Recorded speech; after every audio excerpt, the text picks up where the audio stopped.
In this Illustrator tutorial, we will design a logo using the grid method.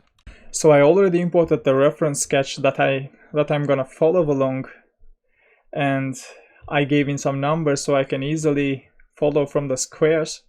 So the first thing we want to do is select rectangular grid tool, and if you can't find it here, just go over here to edit toolbar and then have it selected. In my case, I can select it because I already have it in my toolbar, and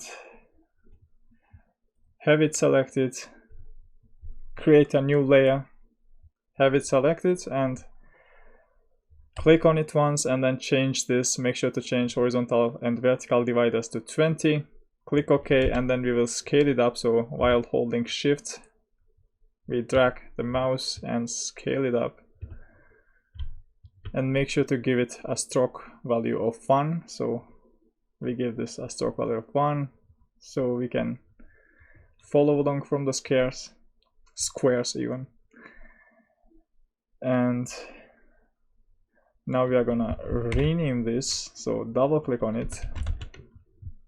I'll type in grid and then lock this so I won't be able to touch it or accidentally do something with it. So create a new layer now, and we will start drawing our logo. So we will select rectangle tool and make sure to give this a fill now, black fill, and take off the stroke. So give this a black fill and then start drawing. So I know that top line has 9 squares, so I'll start by drawing 9 squares. So I'll count the numbers. So 1, 2, 3, 4, 5, 6, 7, 8, 9, and then align it onto the grid. And now bottom one has 19, so I'll duplicate this. So Ctrl C, Ctrl F, and then rotate this, align this here, and then make sure it has 19 squares. So 1, 2, 3, 4, 5, 6, 7, 8, 9, 10, 11, 12, 13, 14, 15, 16, 17, 18, 19. Here it is.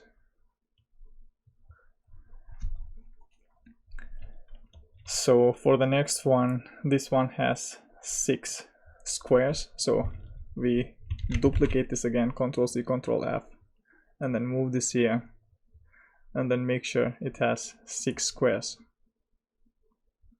So 1, 2, 3, 4, 5, 6, and then we drag this here. So just like we are drawing on our notebooks, we do the same thing here, but with Illustrator tools. So this one has 8 squares, so we will Ctrl C, Ctrl F, duplicate this and move this down, and then give this 2 more squares, so it's 8. And bottom one has 13. So Ctrl C, Ctrl F, duplicate this, rotate it like so. And I do this type of rotation by holding Shift, and make sure this one has 13 squares. So 1, 2, 3, 4, 5, 6, 7, 8, 9, 10, 11, 12, 13. And 6 by 9. So we take this one that has 6, Ctrl C, Ctrl F, move this here, and then we make sure this one has 9 squares. So Ctrl C, Ctrl F, and then rotate this. So we know that this one has 6. We need to move by 3. So 1, 2, 3. So there we have it now.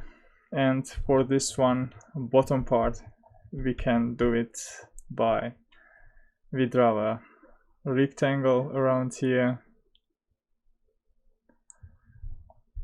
and then Ctrl C, Ctrl F, we draw a square, we can Ctrl C, Ctrl F to duplicate it and then make this rounded, and then we can move it up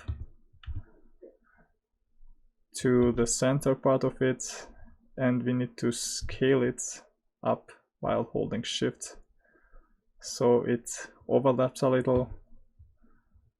Make this square again, scale it up so it overlaps from here as well. Make this square again,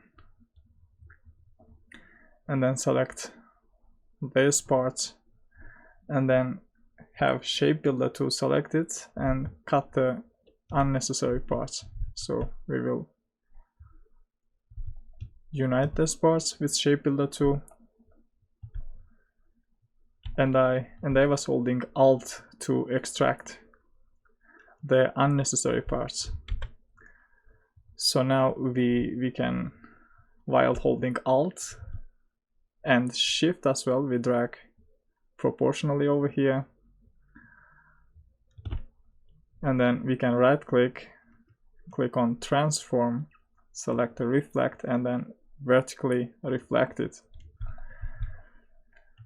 So there we have it.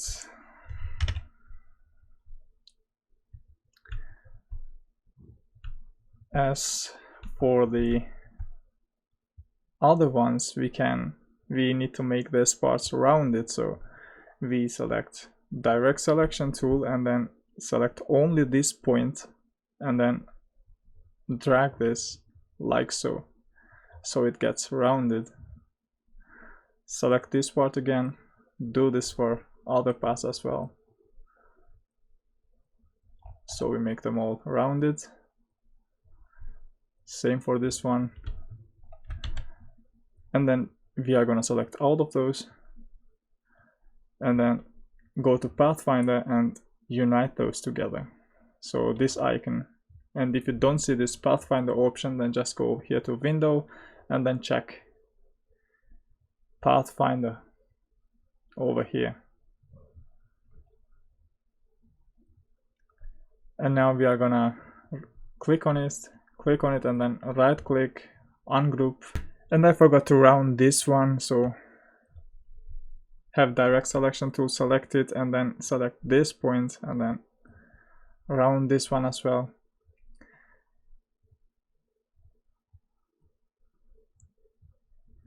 And now we want to select these three parts, and then while holding Alt and Shift, we drag this like so. Make sure to align to the grid. And now, while having all of this selected, right click and then Transform, Reflect. We reflect this vertically as well. So click OK, and there we have it. So we can now hide the grid, and there we go. We have our logo ready. So that's how you design a logo using grid method. Thanks for watching. If you enjoyed, leave a like, subscribe to the channel. Make sure to check out my other videos as well, and see you around.